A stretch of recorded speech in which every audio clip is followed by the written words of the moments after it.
author of contemporary Muslim fiction. And thank you for joining me at this reading from my book, Rekiya&Z. And today we're going to be reading on the character of the mother of one of the main characters from the book. Her name is Nkechi, and she's the mother of Rekiya from the book Rekiya&Z. And just a little bit of backstory. This character was somebody that I had been. It was a character that started out actually as an exercise, uh, and in the years it took me to refine it, I didn't really know where the character was going. It was just something to. I was trying to write something that I wasn't used to writing, so I just kind of had her in. And from time to time, I would go back and flesh her out and add some bits and pieces to it. And then when I started working on this book, it suddenly just occurred to me that, oh, okay, she's the mother that I have been looking for. She fit perfectly into the context of this book. And so I put the character that I had created for several years, almost a decade, I put her into this book to be the mother of the main character of the book. And it just fits so almost so seamlessly. So, alhamdulillah for that. Right. So the character of Nkechi, we're going to be looking at her from two perspectives, or no, from the same perspective, her daughter's point of view, that's Rikia's point of view, but at two different timelines. So the first time we meet her is we have an idea of what Rikia always thought about her mom. And then the second time we'll get to meet her still from her daughter's point of view, but this time after she's had, to have some serious conversation with her mother to try and get where her mother was coming from and what were the things that influenced her to become the woman that she was now or then or whatever. Anyway, so I'm just going to start reading, inshallah, and hopefully more people join as we go along. So, I lived with both my parents till I was almost 8. Yes, my father was prone to spells of absence, but we all lived together and we were happy. I was an only child. We lived in a huge house in one of the more exclusive neighborhoods in the newly sprung city of Abuja, along with a couple of domestic staff. My parents weren't exactly hands on with me, usually leaving me to the care of maids and nannies, but I was well cared for and I didn't know any differently. And the staff were rather indulgent in any case, letting me do and eat whatever I wanted. My parents were very social. They attended a lot of parties and they gave a lot too. I loved watching all the people dressed up in their finery at such parties, especially my mother, and I was dazzled by her beauty. As a little girl, I thought she was the most beautiful woman in the world. She spent a lot of time grooming herself daily, taking more care if she was going out or entertaining, and I spent most of that time with her, watching. I did not chatter as little girls were wont to do. Even then, I recognized that my mother's tolerance for me waned when my father was not around. When she was done and satisfied with her efforts, she would return to me and ask, how do I look? Beautiful, mommy, I will enthuse. You are the most beautiful woman in the world. She would laugh and blow me a kiss on our way out. My father had been on one of his usual jaunts when everything went haywire. My mother came to pick me from school, something she never did, looking more disheveled than I had ever seen her, and in a taxi. He drove us not to our house, but to one of her friend's place. And she told me we would be staying there for a while and that my things were there in that box by the wall. That was the extent of the information I was given about the crisis that would significantly change my life. My mother was too busy dealing with the fallout to bother with me. She spent her time crying and lamenting to her friends about how our life was over. And like a child, seemingly invisible to the adults, I learned to get the details from listening in on their conversations. My mother had been born to a low rank Igbo soldier posted in Kaduna and his wife. Her mother had died in childbirth when she was 12, and she had lived alone in the barracks with her father. And when he had died during an ill fated mission when she was 16, one of the neighbors who had been her mother's friend had taken her in. She had attended school in the morning and served in her benefactress's beer parlor in the evenings. She had known early on that she wanted no part of that life, but she continued in this manner till she earned a national diploma from the Polytechnic, and then she moved to Abuja. The new city was just being planned and built, and her friend's sister said there were jobs to be had if one was willing to hustle. She had been all of 19 and just a few years in Abuja when she met Chief Sadiq Badamasi. His company had won several contracts from the various projects being carried out to build the proposed Federal Capital Territory, and he had come to oversee them. He had wooed her as only a man with almost limitless funds could have, and while he was not quite as wealthy then, he must have appeared as Midas to a girl from her impoverished background. Within a year, they were living together and she was pregnant. She knew he had a family, wife and kids in Lagos, of course. He was, after all, well into his 40s when they met. But he and his wife had been practically separated for a long time, he'd said, and they were just keeping appearances for the sake of the children. And his eldest son was almost as old as she was, so it could not be long now before he would be free of his wife. He made a show of wanting to go to her village to pay her bride price, but she had never had much contact with her father's relative back in the East, so the idea was temporarily shelved. And then one day, 8 years later, his second son had overdosed. I didn't really understand that point. His second son had overdosed on heroin in the US, and my father had left us. He decided that his wife and his children needed him, and his being with us was harming them, and that my mother at 27 was still young enough to find another man to build a family with. My mother had been devastated. She had wept and lamented and refused to be consoled for months, during which I could have ceased to exist. I did not attend school as there was no driver to take me, and my mother was not functional enough to make alternative arrangements. I ate what I could lay my hands on in the kitchen, usually the leftover from whatever the hostess fed herself. She was a single lady, and although she was kind to me in an offhand manner, she obviously did not want the responsibility for a child, especially as the said child's mother was right there. Ultimately, with some tough love from her friends, my mother pulled herself back together. She rented a small two-bedroom flat in a less exclusive neighborhood and put me back in school. She made a lackluster effort to look for work, but having not worked since our early days with my father was not successful. She wasn't worried. My father had been generous with the amount of money he sent for my upkeep, and increasingly she spent her days lounging and her nights partying. Leaving me in the care of the gateman's teenage daughter, my mother resumed a lifestyle of social indolence, but this time she was accompanied by different men, and she was solitary in her preparations. I was no longer fascinated by the glamour and superficial beauty of her life. I had gotten the first-hand lesson on how fickle a life it was. But then, just as everything was settling into normalcy, or at least into a routine that could potentially become normal for us, my mother had news to share with me. She was getting married, and I was going to a boarding school in a place called Ibadan. That was how I found myself at Nura, twice removed from everything that I knew within a span of 2 years. The first year had been hard, living with the knowledge that neither of my parents wanted me. I cried myself to sleep at night, and in the shower every morning, and in the daily deluge of the long Ibadan rainy season. The ambient environment of the school and the thoughtfulness and kindness of the staff, and even the interest of the senior girls just made it worse.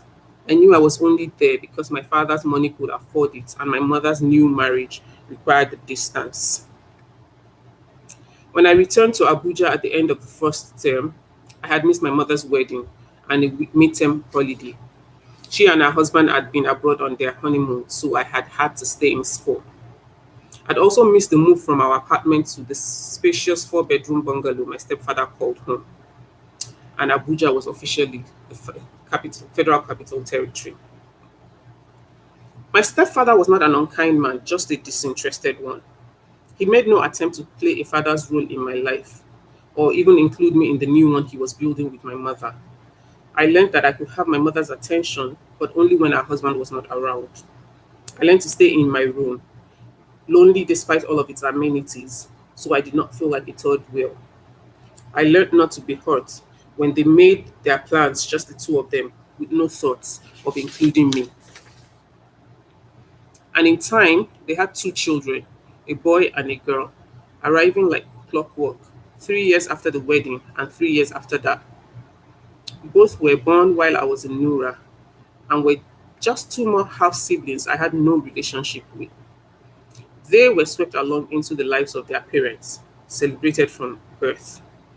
My mother's family was finally complete, and like my father's, did not include me. So that's the end of my first selection. And at that part of the book, we were hearing from a young, not a young, but at the beginning of the book, we were hearing the perception of Nkechi from her daughter's point of view, from Rekia's point of view, how she'd always viewed her mother and how that shaped their relationship. Now I'm going to read from um, chapter 12 of the book. And this time we are meeting Nkechi again after she's had a had talk with her daughter. And so we are seeing a different perception or a backstory of how she came to become the mother that she was to Rekia. So, right. My mother was born in Nkechi Joseph to an Igbo lower cadre soldier in the Nigerian army and his wife, who spent the remaining years of her life following him from one low-cost barracks to another across the nation. An only child, my mother has recollections of her mother being pregnant a number of times, but no siblings were ever brought home. Rather, her mother went off to the hospital and then she returned a few days later, noticeably smaller in size. On such occasions, the temporary reprieve they provided against her husband's fists got further and further apart as her mother got progressively weaker, until one day she went in and she didn't return. Nkechi had been 13 years old. By then, the family had been somewhat stable in a barracks in Kaduna for a few years. Between his absences for work and the disappearing for binge drinking spells when he was on leave, Nkechi managed to simultaneously raise herself through teenagehood and avoid the worst of her father's outbursts. She had been 17 and a few months into her final year of secondary school when he finally got himself killed on an ill fated mission in a neighboring country. Grateful, she had packed up what possession she could lay claim to and accepted her neighbor's offer to move next door. In the year or so since her own husband had been gone, the neighbor had begun a beer parlor business, which was scarcely more than a dingy shack. Nevertheless, it did a brisk business as one of the few places where alcohol was freely served in the Muslim majority state. So after moving in with her, Nkechi worked at the beer parlor on most evenings. Her duties varied between serving drinks to men that grew increasingly raucous as they imbibed, washing up used glass cups, and helping with the inventory. She was paid a nominal wage, which she diligently saved, and she considered it her own contribution to the family that fostered her in her time of need. Oh, I lost my place. All right. As no stranger to hard work, she'd had no problem with working several hours a day in the beer parlor after a full day of schoolwork, and then helping with the housework before settling down to study at night. It was a grueling routine, one that she maintained for almost 3 years, as she went on to get a diploma from the local polytechnic, located just a few bus rides from the barracks. Unlike most girls of her age and station, Nkechi was seriously focused on the goals she had set for herself. Growing up the daughter of a functional alcoholic and his battered wife, she'd learnt early on the depravity that man was capable of, and she was determined to make a better life for herself, knowing that she had no one else to depend on. Her severe demeanor and refusal to get involved in a romantic relationship with any of the numerous men who sought her attention at the bear parlor and throughout the entire barracks, and even the boys at school, soon earned her several snide nicknames. Nkechi paid no mind to what the men around her did, used as she was to the different forms of posturing they engaged in while trying to impress her.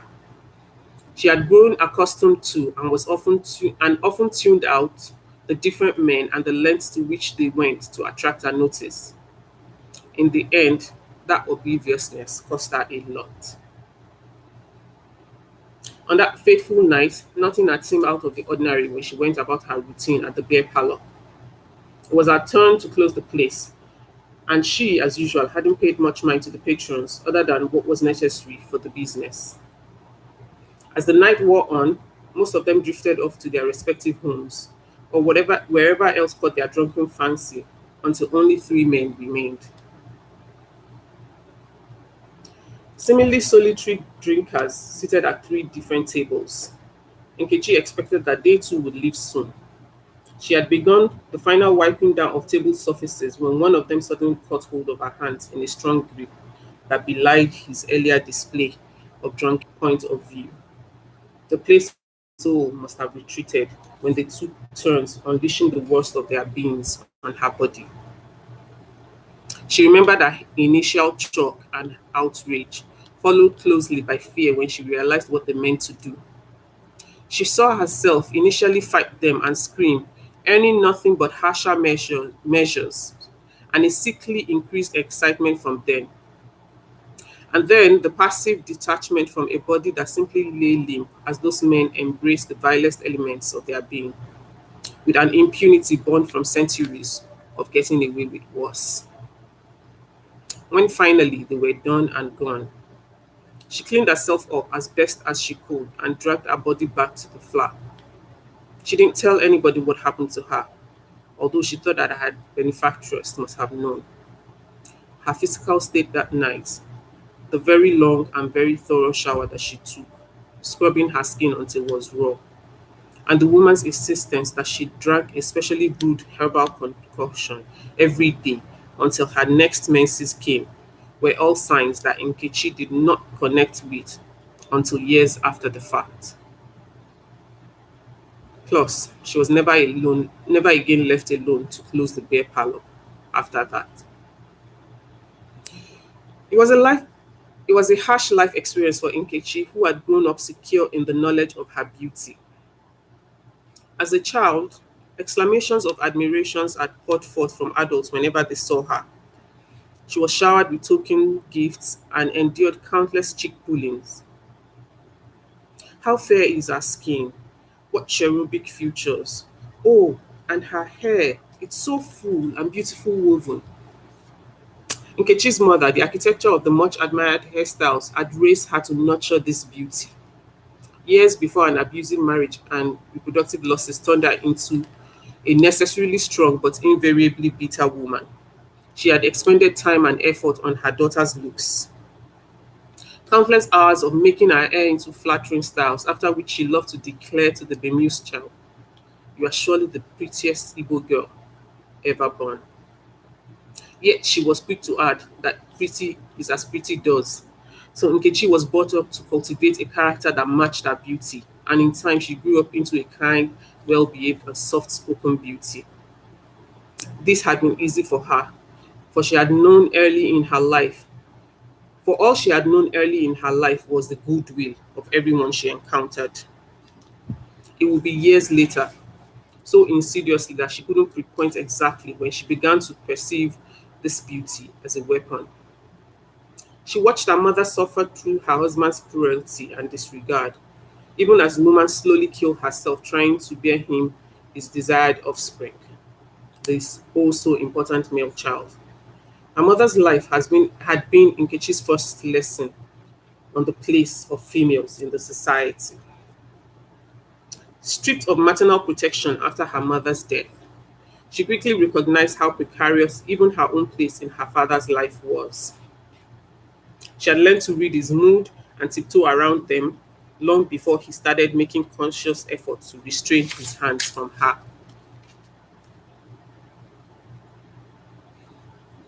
She became even more scared of what would happen when her father's games eventually blew up in his face.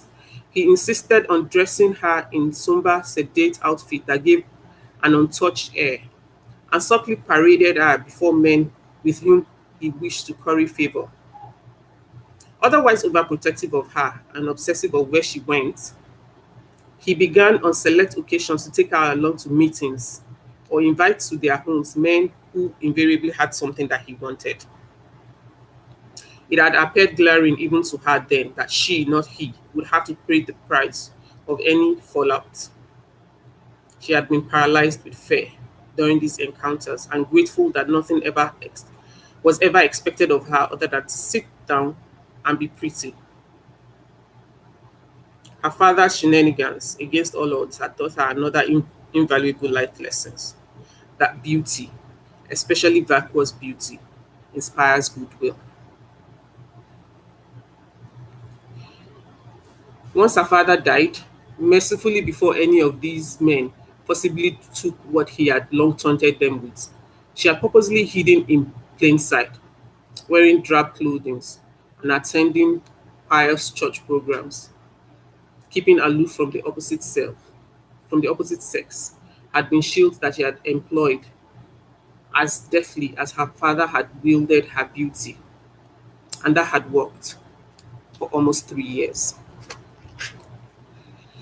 Right, so that's the end of my selection, and I think it feels a bit disjointed to me. If it does to you, I apologize. I promise if you read the whole book and got the context of it, then you understand it better, inshallah.